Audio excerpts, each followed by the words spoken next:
The point of view of Zen and of Taoism has many curiously practical applications. And I wanted to start off this afternoon by saying a little bit about one very close to home, which is clothes. Now, when you notice how Western clothes are made, you will find, if you are experienced in packing, that shirts are difficult to fold, that suits are absolutely abominable to put into a suitcase, that women's blouses are the most curiously odd conformation, because none of our clothes conform to the nature of cloth. We try to make the cloth conform to the nature of our body, and the results are not always too edifying. When the Japanese adopt Western clothing, they look perfectly absurd, and they have no idea how ridiculous they look.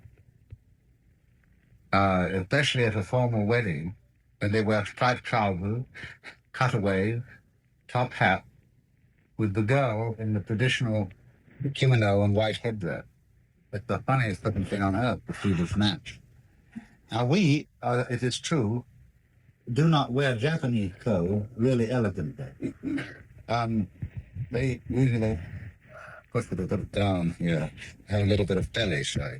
They're not proud of that. It's called hara, H-A-R-A. So you get the phrase harakiri, belly cutting.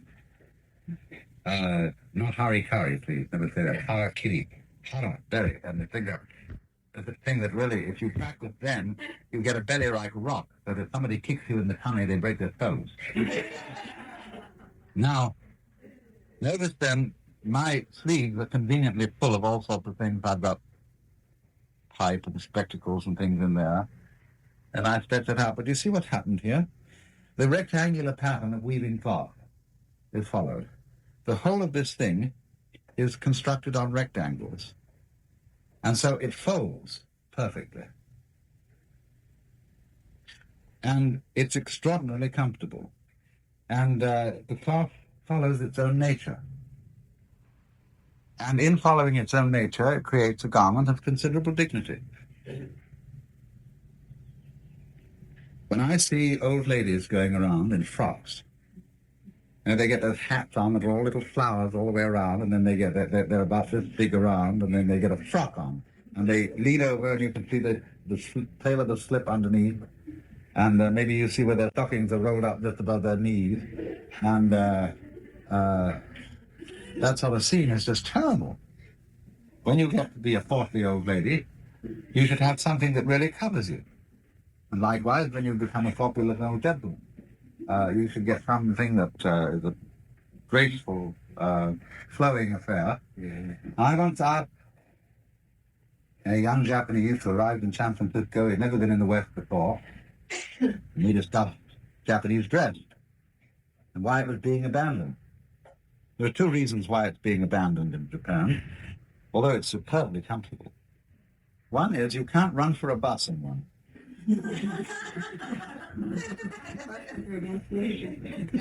The other is that in order to clean these things in the traditional way, they rip apart completely. And they iron all the cloth elements separately and then sew them back together. Now, there's no necessity to do that. These things can be reconstructed as this one has been. This one is an adaptation to modern ways.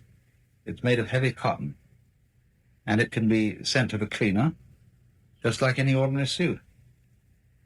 And it's much simpler to deal with than an ordinary suit. But this business about not being able to run for a bus is the whole point. Running for buses is an insult to human dignity. When you get above the age of 20, you should never hurry. Never. You can't hurry in this outfit. You have to walk at an easy pace and take rather shorter strides than you would normally. The Zen monk can take in his outfit quite a stride longer than that. He has a different gear, and they stride quite a bit. But in this is a sort of a dress for a scholarly gentleman who will shuffle amiably along and looking at things as they go around. And you see, it cuts you down without making you uncomfortable. It is capacious. It is supremely comfortable in the sense that I would advise any man going to Japan, the first thing he does on arrival is to go to a tailor and have one of these made for him. Especially if you're going to go outside the beaten track, and if you're going to be staying in temples. Women, I don't advise that wear kimonos, not Western women, because they get treated like Japanese women. And if you're not used to that, you won't like it. The woman in Japan, the Western woman in Japan, should wear very full skirts and be very comfortable. If possible, don't wear corsetry and all those pulleys and blocks and tackle arrangements that women have on the garments.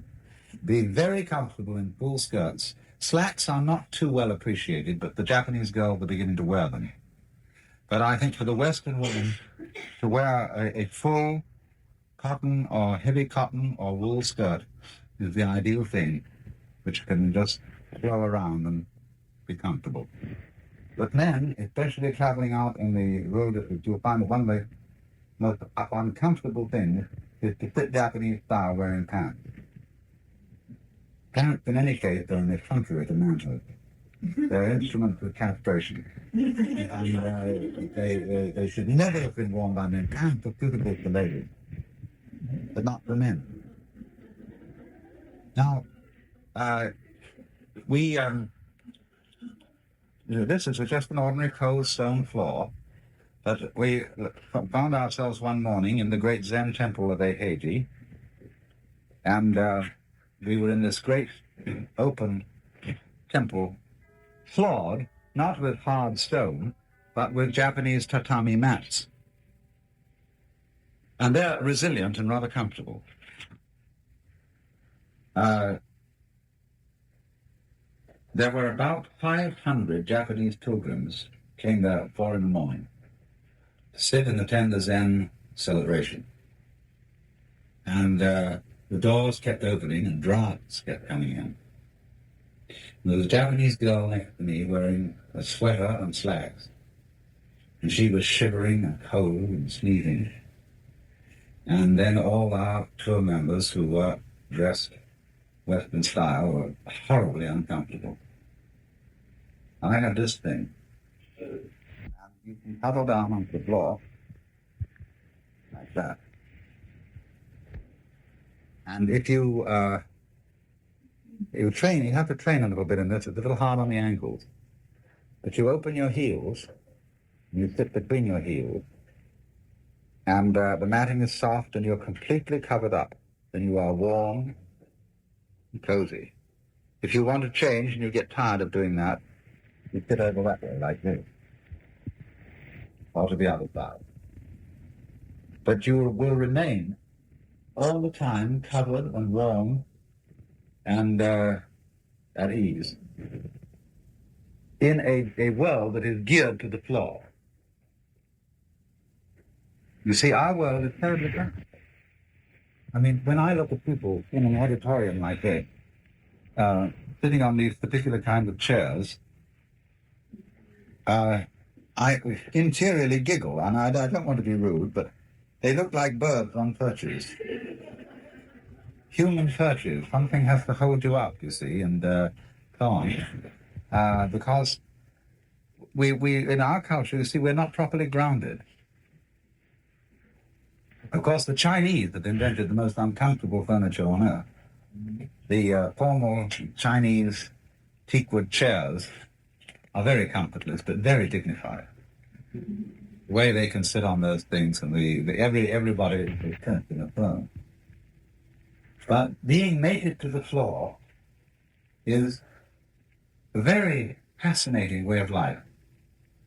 There are certain things that we could suggest to the Japanese by way of improvement, and they will willingly learn.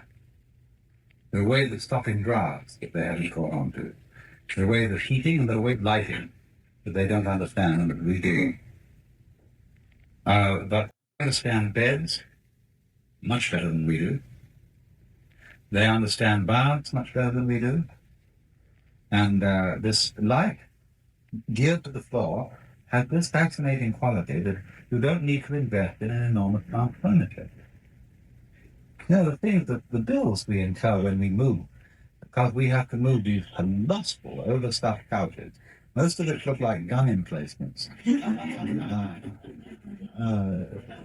These dreadful things with springs in that are made for the feeble-bodied. Not these, with a floor covered with comfortable mats. And once you learn the art of floor living, most teenagers know how to live on the floor. Because they like, for example, to read a book lying on their back on the floor with their feet on the seat of a chair, or pushed against the wall, or some funny position like that.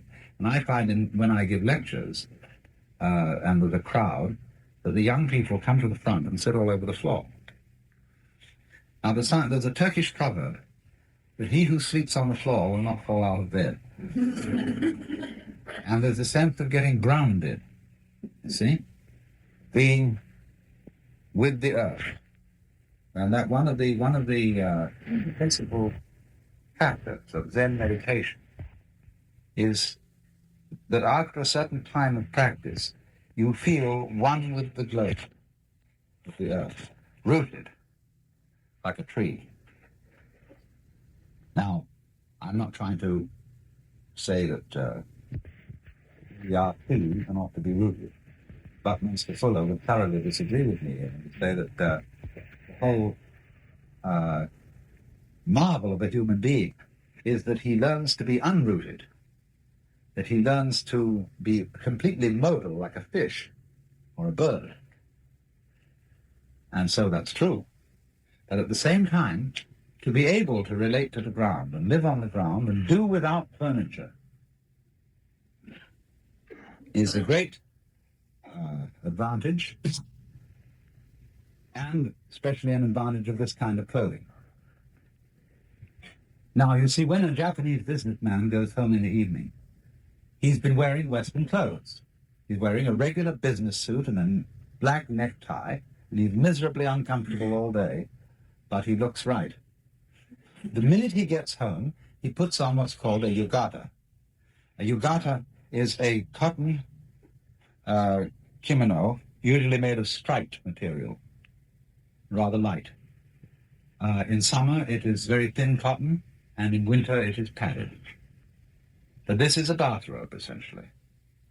And they relax in this, and they dance in it, they do anything. You know, in the hotel, all the Japanese families come, and in the evening, they put on yukata. And suddenly revert to this more comfortable way of life. And they all take off to the bathroom, where they have a marvelous system of washing, which is a very, very hot tub, which can accommodate about, in a big household, it can accommodate 6 or 7 people at a time. And you wash outside the tub, standing on a tile floor. You take buckets full of water from the hot tub and throw them over yourself. The whole room is steam all through, you can't see a thing. If you're afraid of being immodest, because the sexes mix, you just can't see it.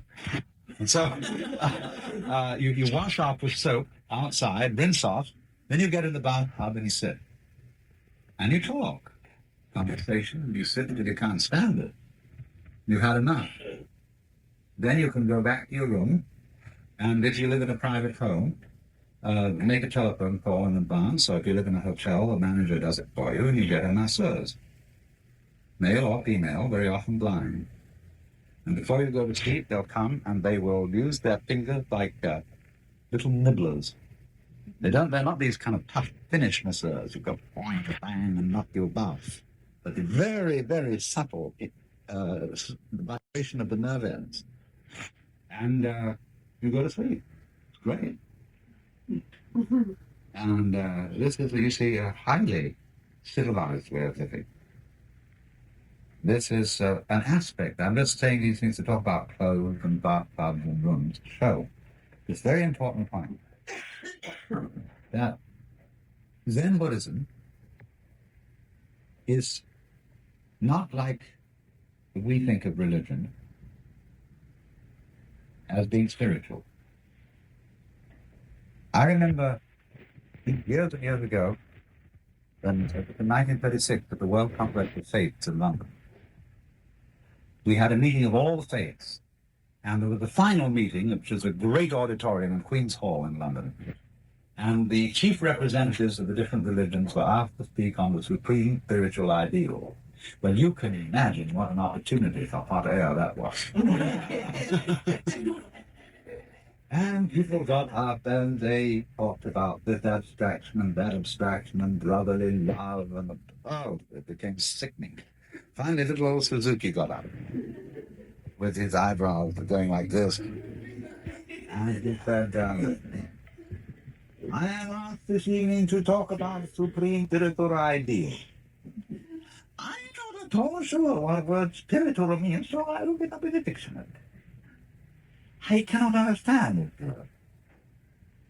I see spiritual people in the country here in England, but the spiritual people make very ugly material surroundings. I think spiritual, we Buddhists see spiritual material the same thing. And then he went on to give a description of his garden and house at home, and to make the point that the West is confused. We think we are materialists, and we are. A materialist is a person who loves material. Wouldn't that be a fair definition? Do any of our cities look as if they were made by people who love material? Hey, let's take Los Angeles.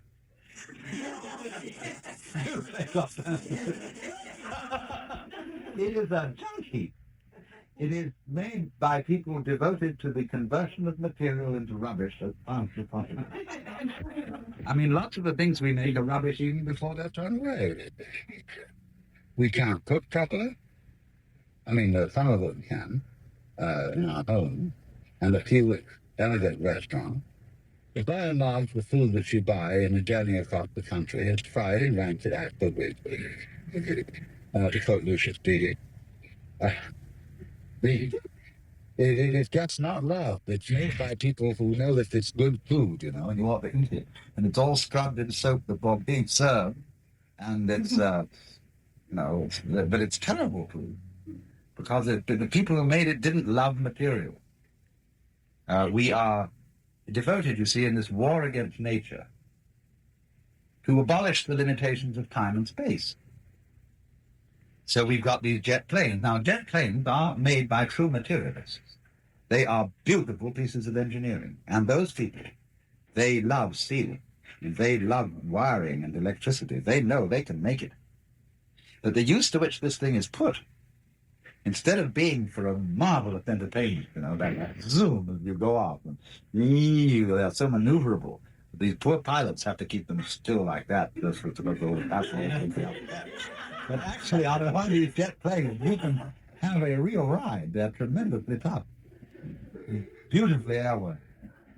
And so you could go to Hawaii, instead of just going straight like that and past the front of everybody sitting and pretending they're in their living rooms. Make circles, and you have a wonderful time traveling. You don't do that. So what happens is this. In abolishing the limitations of time and space, and conquering nature, Hawaii becomes the same place as Los Angeles. It is being Los Angelized. And it is, Honolulu at present is a cross between Atlantic City and Sunset Boulevard and a little bit of Tokyo thrown in. Because all places connected by jet are becoming the same place. Wake up in Tokyo and you don't know where you are. You have a vague feeling it's Japan, but you're not sure that it isn't San Francisco in some sense. It might be Los Angeles, it might be Paris, it might be Shanghai. It's all thrown together. And more, you see, every great metropolitan center of the world is becoming the same place. And this place is a junk heap. You know that book, published, God's Own Junkyard? Photographs of our world, our civilization, what we're doing in it. And it's because we do not love material. The great symbol of the unlove of material is plastic. And stuff called tiki-taki, actually, which is a mixture of plaster of Paris, paper mache, and plastic glue. And it comes in any flavor. And it's formless and has no texture. And you know that song? They're all made out of tiki-taki, and they all look the same. Well, that is the symbol of the philosophy against material. Make material infinitely malleable. Make it as completely spiritual, in other words, as possible. Drink pure alcohol instead of wine. You see, that's becoming increasingly spiritual.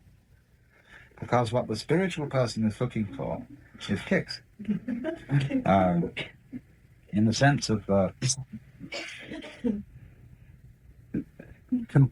magic, the Aladdin's lamp. Rub this thing and instantly anything you want will be fulfilled.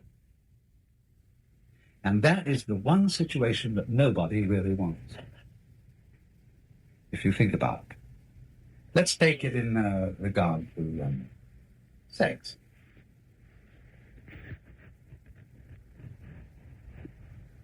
Sex is a highly desirable thing. But it is had on the basis that I get it exactly when I want it and wherever I want it.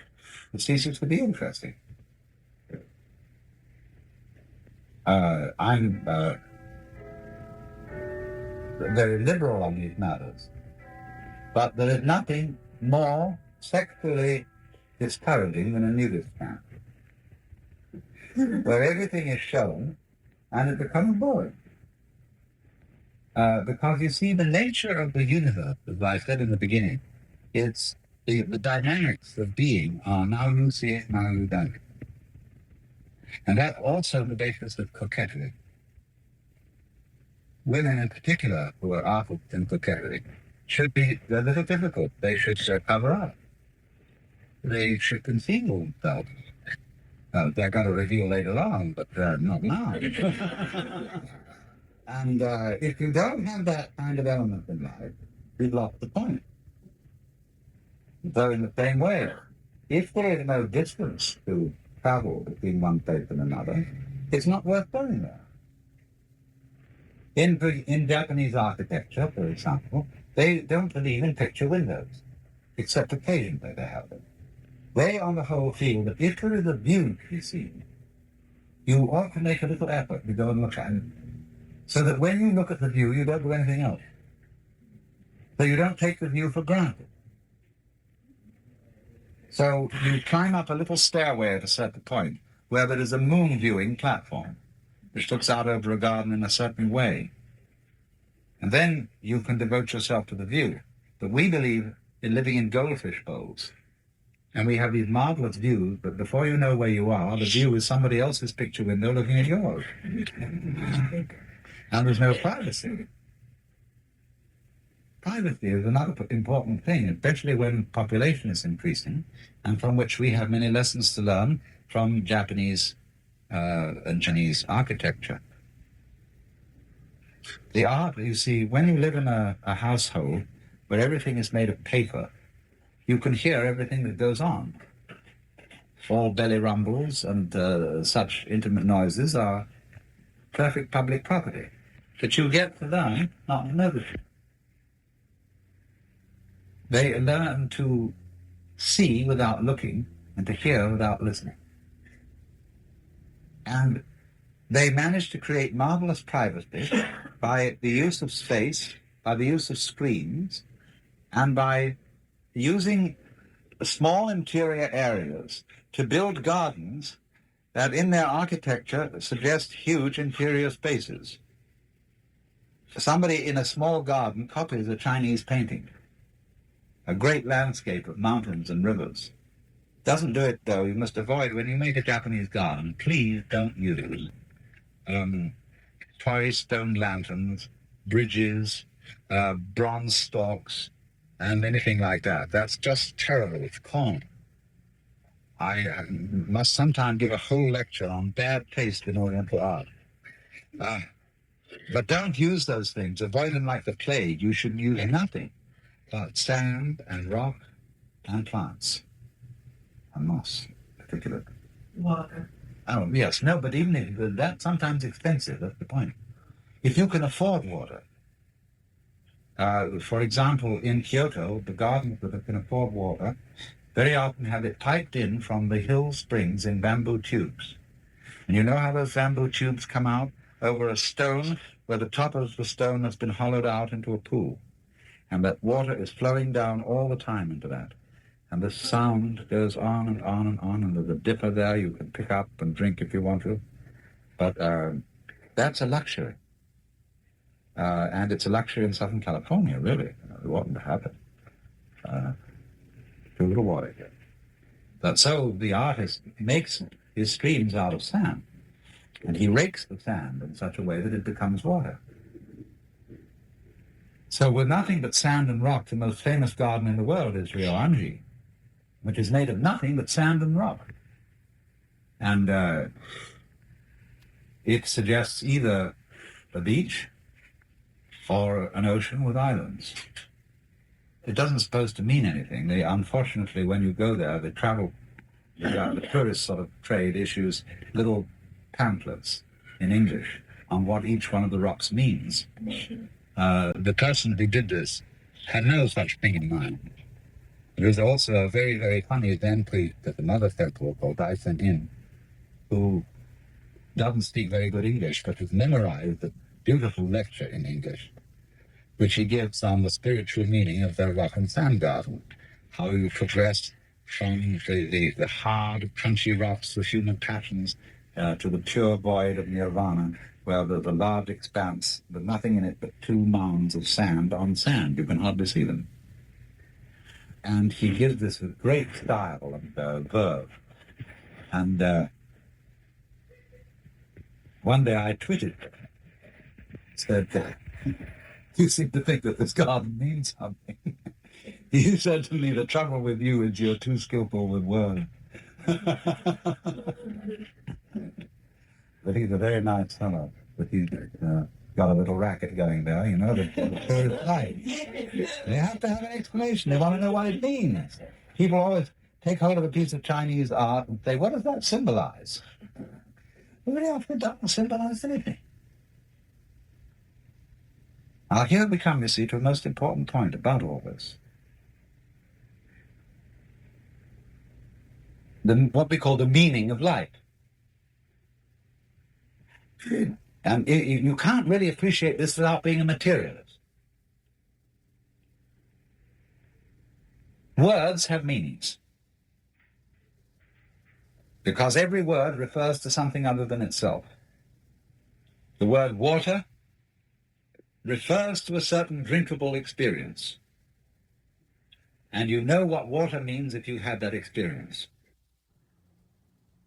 But water, as a noise and as a set of letters, is not itself drinkable.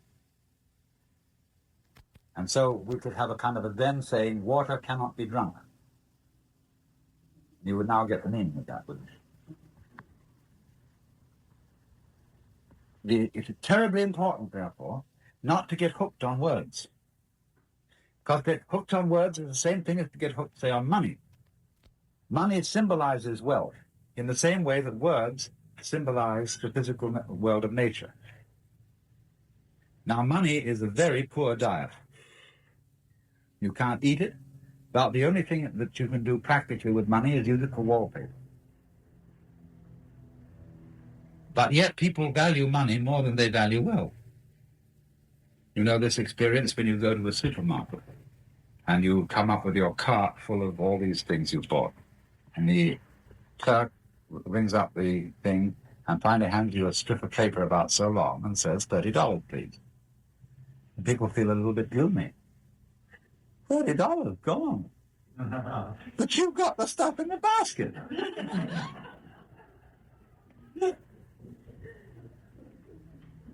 Because the $30 was a symbol. and they're the abstraction, they're the spiritual thing.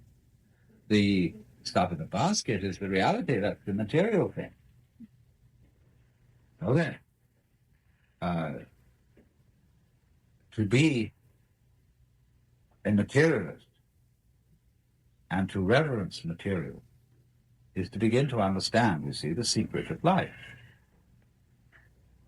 It teaches you, for example, to live here and now, because the material world is an entirely present world.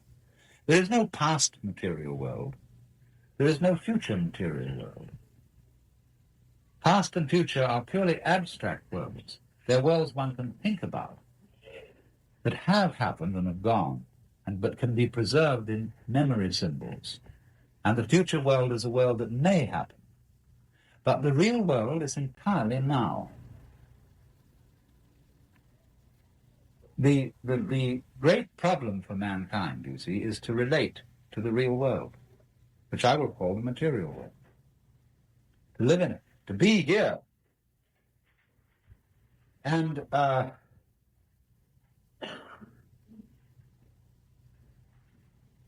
to enjoy the fact that the material world doesn't mean anything.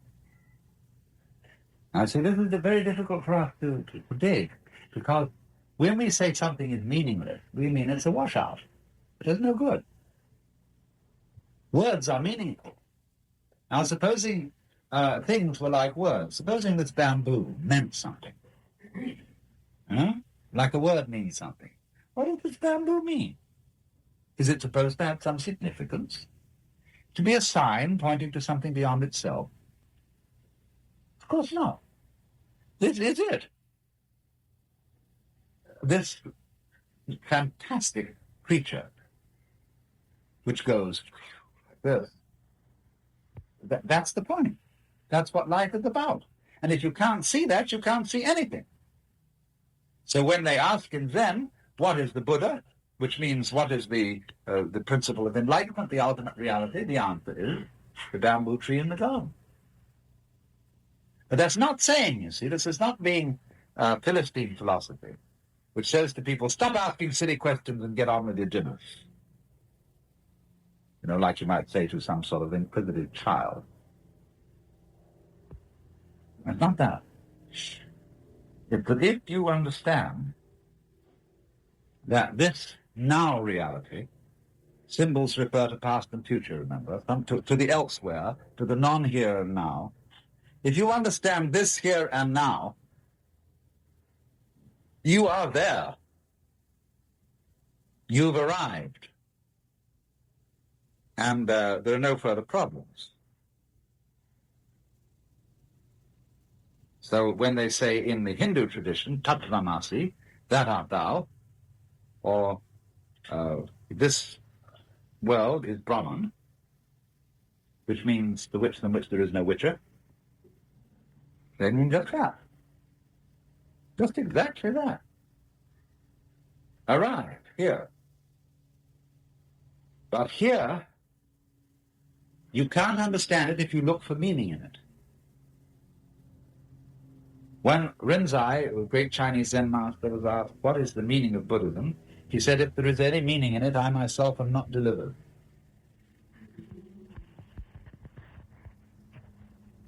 Now, that is the sense, then, of being. That the whole universe is nonsense.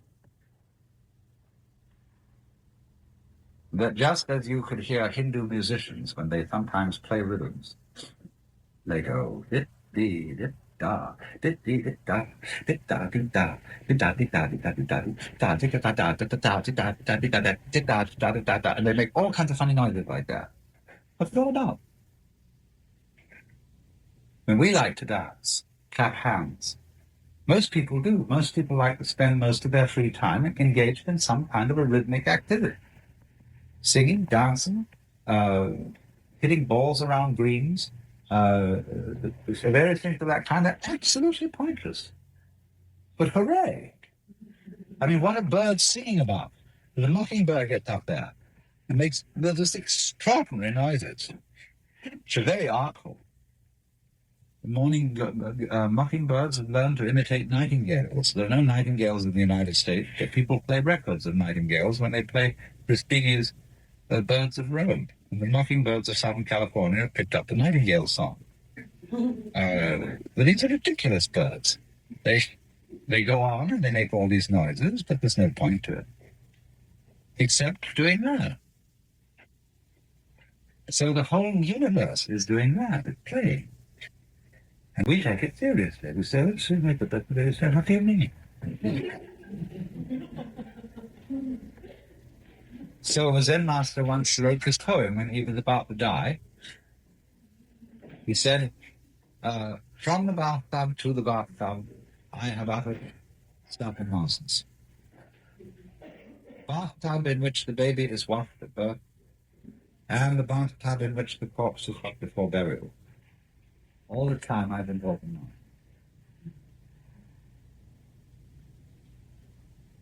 So, I remember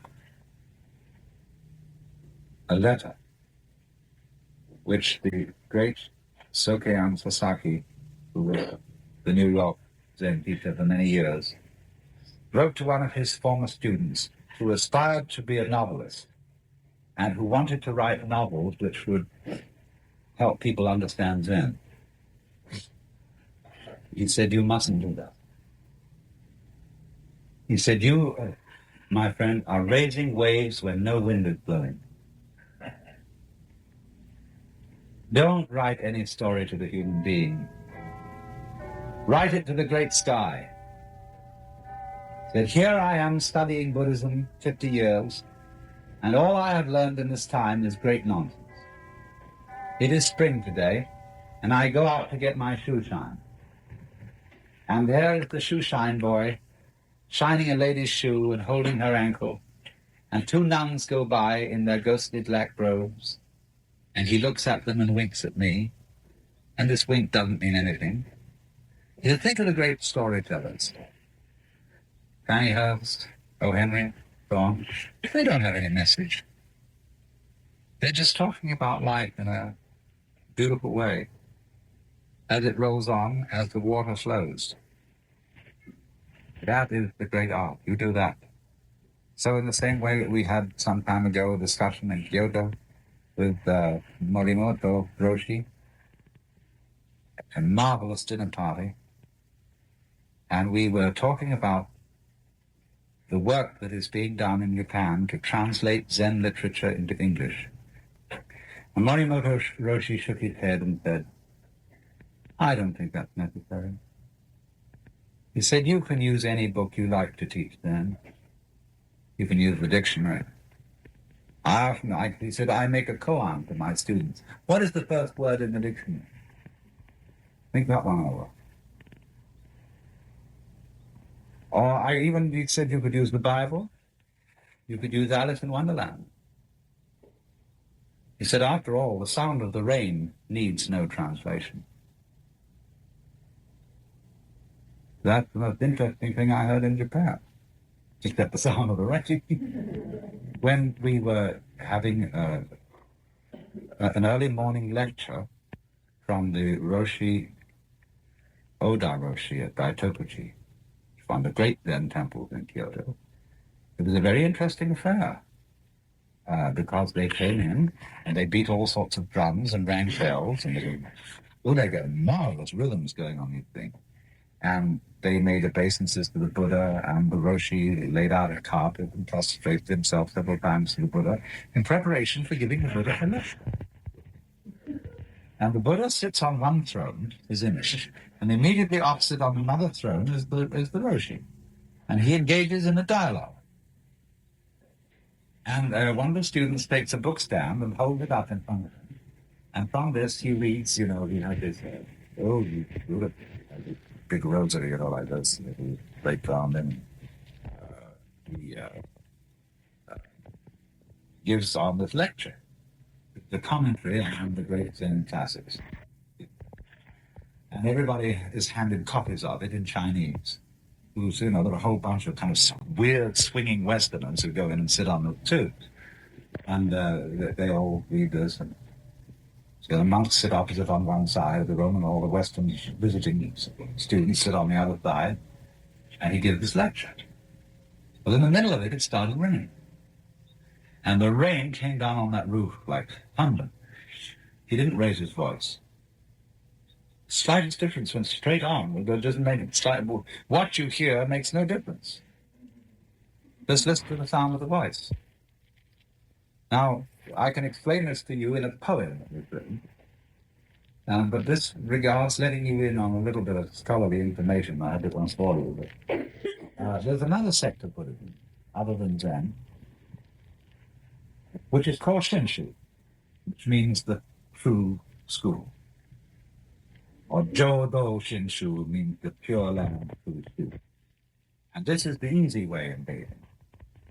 Because you can't, they say this world and its practical problems and all its commitments and involvements make it too difficult for ordinary people to become enlightened. But this has all been taken care of in the higher worlds because there is a great Buddha called Amitabha, in Japanese Amida, and he has made a vow that anybody who repeats his name with sincerity will at their death be born into his special domain where it's a cinch to become a Buddha. Everything's made easy. And when you get there, you know there'll be a great pool, vast pool, think of that pool, in front of this Buddha. And every new person, the lotus, pops up in this pool, and the Buddha pop, and there's a new person from this world sitting in that lotus. And eventually that lotus is going to be as big as the universe. And then there's going to be you as the Buddha sitting on it, you know. And then your lotus pool in front of you, and all the new lotuses coming out. Oh. So all you have to say to get this scene is Namo Amida Bus. That means Namo, name, like the French say, no, the no, the no, the no. German Heil, Latin Ave, Namo Amida Butsu. Butsu means Buddha. Namo Amida Bus. You just can't go on away with it. Namo Amida Bus, Namo Amida Bus, Namo Amida Bus, Namo Amida Bus. You can shorten it and you'll be quite sure, you know. You only need to say it once, but you'll be quite sure by saying the rosary. Well, anyway, there's something in this. It's not as superstitious as it sounds. And so Zen people and Shinshu people sometimes get together. Well, there was a Zen master who had a student whose background was Shinshu. And the Zen master felt that this student was getting warm, getting near the point. And so he said, why don't you write a poem that expresses your understanding? So he said he would. And now saying Namo Amida Butsu is called Nembutsu. Nembutsu is remembering Buddha. See? This character, Nyan, that means now, mind, underneath it, to remember. It means to think about, call the mind. It means also an individual thought. And Buddha, I'll cheat and write it the modern way. I'll do that now. So the poem that he wrote was, when the Nembutsu is said, there is neither Buddha nor oneself. Namo Amida Butsu, only the sound is heard. It's like the sound of the rain, which needs no translation.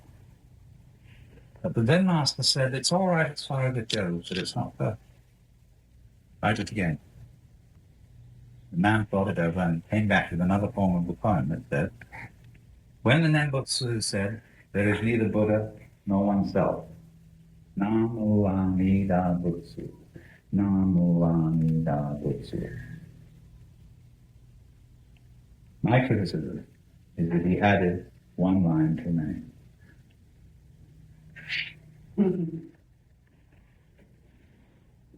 Now, Let's have a brief intermission.